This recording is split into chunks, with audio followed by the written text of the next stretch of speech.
Bonjour à tous. Bonjour à tous. Tout le monde va bien? Bon, on va vous parler du CES, un événement très chiant auquel il ne se passe rien, plein de choses. Donc rapidement, on a avec, merci Christophe, c'est où la pipe? La grande flèche. D'accord. Oh là là, compliqué. Avant, donc Mathieu Deboeuf-Rouchon, je travaille chez Altran Digital et j'ai cofondé avec Lionel une chaîne YouTube, enfin plutôt devenue une chaîne Facebook maintenant, sur laquelle on diffuse beaucoup de live et qui s'appelle les Digital Men. Oui, et moi je suis expert en innovation et en développement d'architecture mobile et je travaille notamment dans l'enseignement supérieur à l'Institut de l'Internet et du Multimédia au pôle Léonard de Vinci à La Défense. Et donc depuis 2 ans et demi, puisque finalement à l'époque, Mathieu travaillait aussi au pôle Léonard de Vinci avant de rejoindre Altran. On essaye avec Digital Men de faire dans le traitement des sujets toujours une mise en perspective, pas un traitement d'actualité, mais un traitement de mise en perspective. Et c'est ce que je crois on va essayer de voir aujourd'hui sur ce que l'on pourrait trouver ou ce que l'on a déjà trouvé, et donc la mise en perspective de ces technologies que sont l'intelligence artificielle et la blockchain. Alors c'est vrai qu'on a eu beaucoup de choses sur le CES. Si on fait un back to the future sur les quelques dernières années, on s'aperçoit effectivement que l'intelligence artificielle est un gros buzzword de manière générale. Il y a beaucoup de buzzwords. Alors est-ce que ça se caractérise ensuite dans des véritables perspectives et de création d'usage? C'est autre chose, mais c'est vrai que l'IA était particulièrement présent sur ces dernières années. C'était Siri, Cortana, etc. Mais souvent avec une vision de valeur qui était relativement faible en réalité, d'un point de vue des usages qui étaient créés. Et on s'aperçoit depuis 2010, depuis cette édition-là, il y a un véritable tournant sur la fin de la gadgetisation et du bullshit, même s'il y a encore beaucoup, comme le dit Olivier, d'erreurs de casting sur le CES, mais une véritable création de valeur. Et on est convaincu avec Lionel, et c'est le propos qu'on souhaite tenir avec vous ce matin, qu'on va arriver à une véritable vision de blockchain as a services à terme qui est nourrie par l'intelligence artificielle. On le voit bien aujourd'hui avec la concentration notamment de beaucoup d'offres, comme on peut le faire que ce soit chez Altran, mais même chez SAP, etc. On s'aperçoit que vraiment, ou blockchain et compagnie, comme on pourra peut-être en parler tout à l'heure, on s'aperçoit qu'il y a une véritable création de valeur autour de blockchain aujourd'hui et que finalement, séparément, il nous donne des éléments qui sont extrêmement intéressants, mais mis ensemble, on a véritablement une création de valeur importante. Est-ce qu'on est véritablement à l'aube d'une création de valeur intelligente avec une donnée qui est traçable, authentifiable et stable? C'est toute la question qu'on va essayer de nourrir en 30 minutes. En 30 minutes. Ça, c'était une blague. L'illustration qui est derrière voulait m'inspirer une petite remarque, puisque c'est l'actualité du moment. En 98, rappelez-vous, Zidane marquait encore des buts, et je pense que cette semaine, certains d'entre vous passent un certain temps devant leur télévision, et on avait très peu d'utilisateurs de l'Internet, et surtout, on avait une vision qui était véhiculée. Alors, évidemment, la vision a été concrétisée quand en 2000, la bulle Internet a explosé. Mais c'était de la gadgetisation, il n'y avait pas d'usage, on n'arrivait pas à lire des vidéos, bref, etc., etc. Et on se rend compte aujourd'hui que ce manque de vision, qu'un certain nombre d'acteurs, de gouvernements peut-être aussi, ont eu, a fait que, eh bien, on a laissé la porte ouverte à des sociétés qui préexistaient déjà d'ailleurs en 2000, puisque à part Facebook qui a été créé en 2004, Google, Amazon, toutes ces sociétés préexistaient. Aujourd'hui, on les appelle les GAFAMI. On ne parle même pas de la création d'IBM qui date du début du XXe siècle. On a laissé passer, en Europe, je ne parle même pas de la France, on a laissé passer beaucoup d'opportunités. Et l'idée aujourd'hui, sur l'IA et notamment sur la blockchain, c'est peut-être aussi de reprendre la main et d'éviter cette omniprésence des GAFA. Alors c'est vrai qu'aujourd'hui, de manière générale, et je pense que personne ne nous contredira, on est clairement dans une GAFA dépendance qui a donné naissance même sur le dernier CES, pour ceux qui étaient un logo GAFAM Free qui était quand même présent sur quelques... Alors c'était assez anecdotique, mais globalement on sentait qu'il y avait quand même aujourd'hui une volonté de sortir de la dépendance des GAFA. Et c'est vrai que finalement, dans les 20 dernières années, on a vu une évolution très significative de la puissance des réseaux, de la capacité de calcul. On a vu également beaucoup de services liés à l'apprentissage, notamment sur le deep learning. Je vous rappelle qu'il y a encore 5 ans, 5-6 ans presque, finalement, Siri ne comprenait rien et que globalement, quand vous parliez à une IA, elle ne comprenait toujours pas un mot sur 4, donc ce qui fait qu'elle ne comprenait rien. Donc on voit que la percée du deep learning et de l'apprentissage profond non supervisé a permis véritablement de laisser émerger des cas d'usage, mais nécessairement, bien entendu, cette GAFA dépendance aujourd'hui, ou cette GAFAMI dépendance, laisse aujourd'hui présager la volonté de sortir de l'écosystème GAFA. On voit avec Linto notamment, qui est cet assistant personnel auquel on peut parler et qui a enregistré une 50aine de prérequêtes qui s'affranchissent du web et qui restent véritablement en réseau privé. Donc il y a plein d'initiatives de ce côté-là qui sont intéressantes.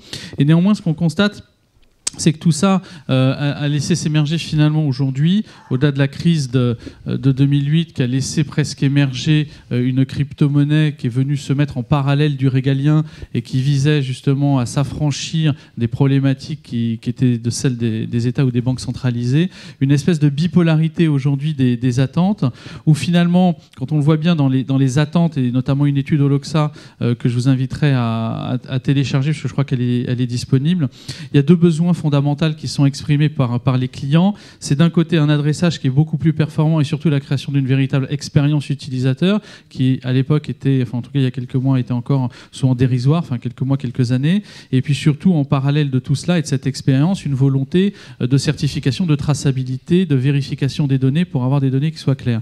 On est environ 60%, et je pense que dans la salle, vous êtes, à mon avis, représentatif de cela, à donner des fausses informations quand on est effectivement sur Internet. Quand on veut télécharger une enquête, on ne donne pas forcément son véritable email, on ne donne pas son vrai prénom. Je ne sais pas si, même quand vous téléchargez des éléments, vous donnez votre véritable email. Et donc, ce qui nous amène aujourd'hui, pour avoir ce degré de confiance qui est rétabli, à nécessiter la création de tiers de confiance. Et finalement, aujourd'hui, on est dans cette bipolarité. D'un côté, on ment dans une certaine mesure, et de l'autre côté, on aurait besoin d'être beaucoup plus tracé, beaucoup plus pour avoir confiance. Et ce degré de confiance, aujourd'hui, la blockchain peut l'apporter, parce que justement, on va pouvoir créer des cas d'usage qui sont assez importants. Donc pour, finalement, aujourd'hui, tout simplement, arriver à un Web 3.0.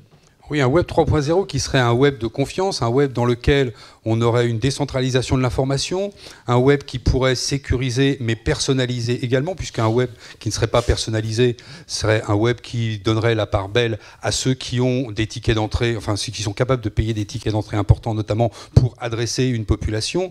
Donc aujourd'hui, on a besoin de cette personnalisation, mais on a peur de cette personnalisation, comme vient de le dire Mathieu, et on fait remonter des informations qui ne sont pas de qualité, donc qui sont difficilement exploitables par des data scientists qui se retrouvent avec des bases de données à 60% potentiellement fake. Alors l'exigence de cette nouvelle façon d'appréhender le service que l'on peut avoir via les réseaux, c'est d'avoir cette association entre cet adressage personnalisé et cette faculté de répondre de façon intelligente. Peut-être que Olivier nous dira ce que c'est que intelligence dans intelligence artificielle, et de sécurisation.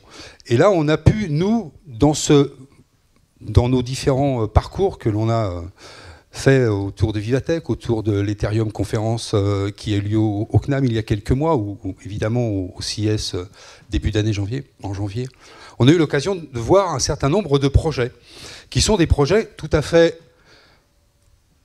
à la limite, je dirais, révolutionnaires. Alors le premier dont je voulais vous parler, parce qu'il est dans le domaine de l'énergie. Alors on sait très bien que l'association de l'IA et de la blockchain peuvent apporter de nombreuses solutions dans le domaine de la supply chain, du luxe, de l'énergie, évidemment de la banque et des assurances, mais dans tous les domaines de l'activité humaine, parce qu'on vient garantir des transactions, on vient donner des réponses pertinentes à des demandes clients. Alors Sunchain, c'est quoi? Eh bien, c'est une société qui a comme promesse de pouvoir, grâce à la captation d'énergie solaire et la distribution d'énergie solaire, faire un système qui est équilibré et indépendant des énergéticiens centraux.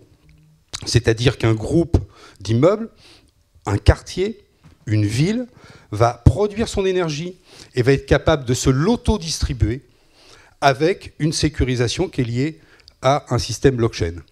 Et là, eh bien, on va pouvoir avoir sa propre consommation d'énergie qui sera quelque part facturée, mais on aura cette garantie que ce que l'on aura produit et ce qui sera consommé par notre voisin aura la transcription garantie par la blockchain.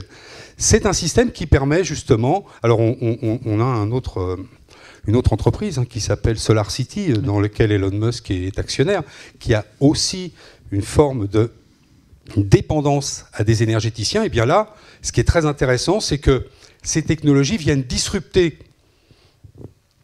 des structures que l'on pensait indisruptables. Comment imaginer disrupter EDF ? Eh bien, avec ce genre de technologie, ce genre d'installation, on peut complètement disrupter un énergéticien national.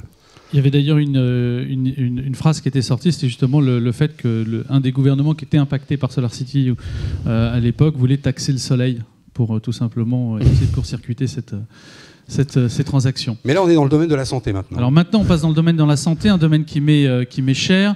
Les implants sous-cutanés, les puces neuronales, tous ces éléments qui me passionnent, par un projet autour de blockchain qui s'appelle Kidner et qui se propose, tout en étant nourri d'une intelligence certaine, de vérifier la compatibilité entre les donneurs, pour tout ce qui est donneur, notamment au niveau des transplantations rénales.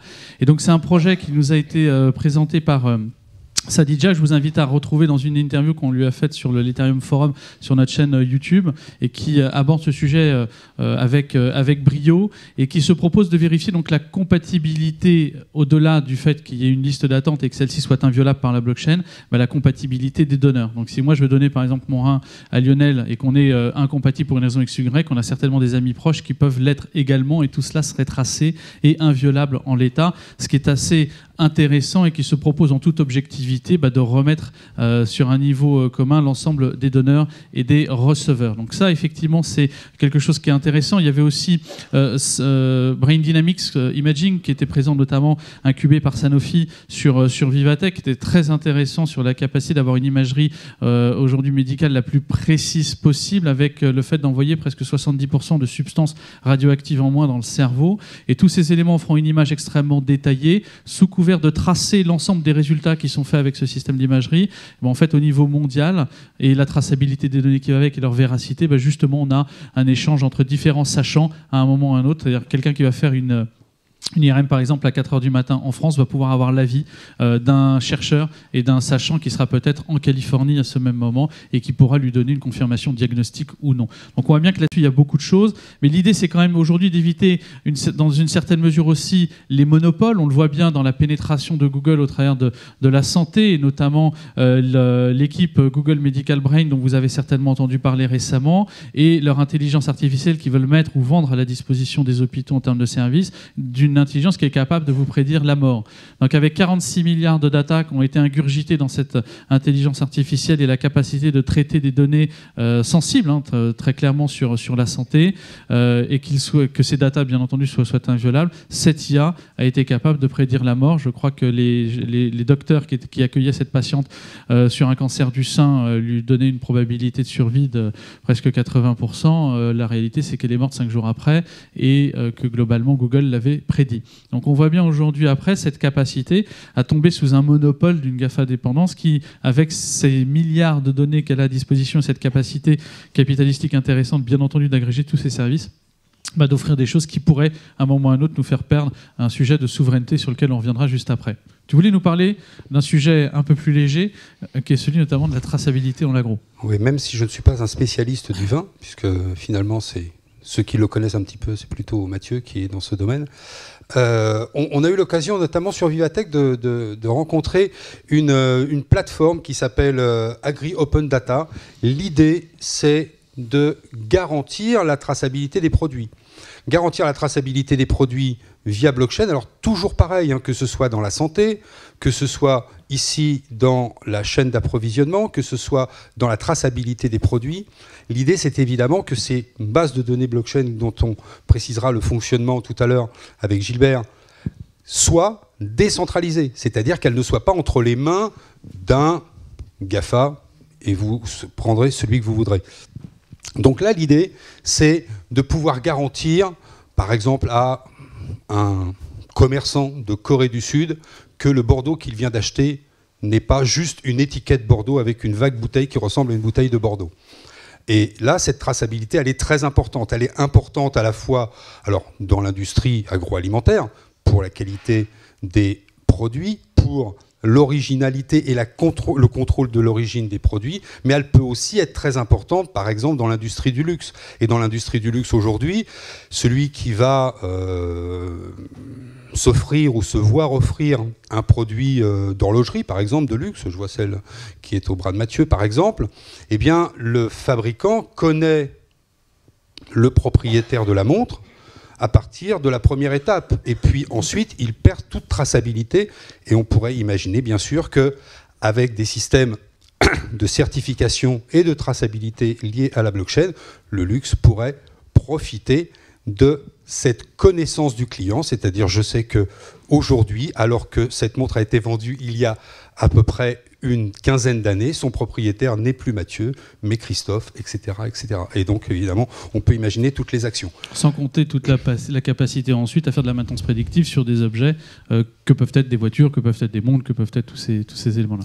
Donc, on nous a dit qu'il restait peu de temps. Alors, on va parler un peu juste de législation. Le législateur qui prend enfin conscience, grosso modo, qu'il est temps de faire du sujet de l'intelligence artificielle, de la data, de tout, de blockchain, des enjeux de souveraineté. On le voit bien aujourd'hui dans la guerre de la cybercriminalité et la cyberguerre que nous vivons actuellement sur l'ensemble des pays, que très clairement, il y a des enjeux de souveraineté à ce sujet-là. Et ça, aujourd'hui, c'est quelque chose qu'on pourrait développer, mais qui, globalement, par manque de temps, nous ne le ferons pas, parce que ça ferait l'objet de quelque chose. Mais on voit bien l'AMF qui revient sur les ICO, l'AMF qui subventionne, enfin qui tamponne des projets pour dire c'est bien, qui labellise.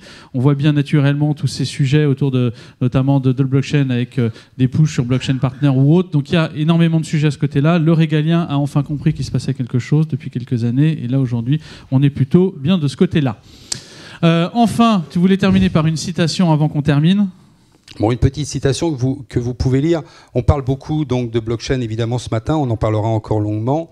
On en parle beaucoup comme étant un outil, mais à l'instar du livre, qui était un outil de divulgation de la foi chrétienne au Moyen-Âge, il a surtout servi à propager un humanisme émancipateur à l'époque de la Renaissance. Donc, blockchain, on la pensera aussi comme un support et non pas simplement comme un outil. Enfin, pour le CES 2019, on espère bien entendu vous y compter. C'est une semaine extrêmement énergisante, bien entendu, au-delà du mélange suroxygéné des casinos qui naturellement vous empêche de dormir. Vous allez, à mon avis, pour ceux qui est déjà allé au CES parmi vous? Oui, bon, alors le premier rang, c'est pas la peine de lever la main. Donc, globalement, je vous invite vraiment à regarder ce qui se passe parce que, à mon sens, enfin notre sens, c'est l'événement marqueur de l'année sur lequel on ne peut plus compter autrement que par celui-ci. Et au-delà de tout ce que vous allez pouvoir voir, c'est extrêmement énergisant parce qu'il y a tout un écosystème extrêmement florissant, tout le monde est disponible. Et en tout cas, c'est un vrai moment d'échange et de partage autour de ce qui nous anime, nous, mais je pense que nous tous dans la salle, qui considèrent l'avenir presque de la société au travers des nouvelles technologies. Donc ça, en tout cas, c'est quelque chose qui, j'espère, vous fera partager ce voyage et puis on se reverra sur les autres petits déj pour en parler. Merci beaucoup. Merci à tous. Merci à tous les deux.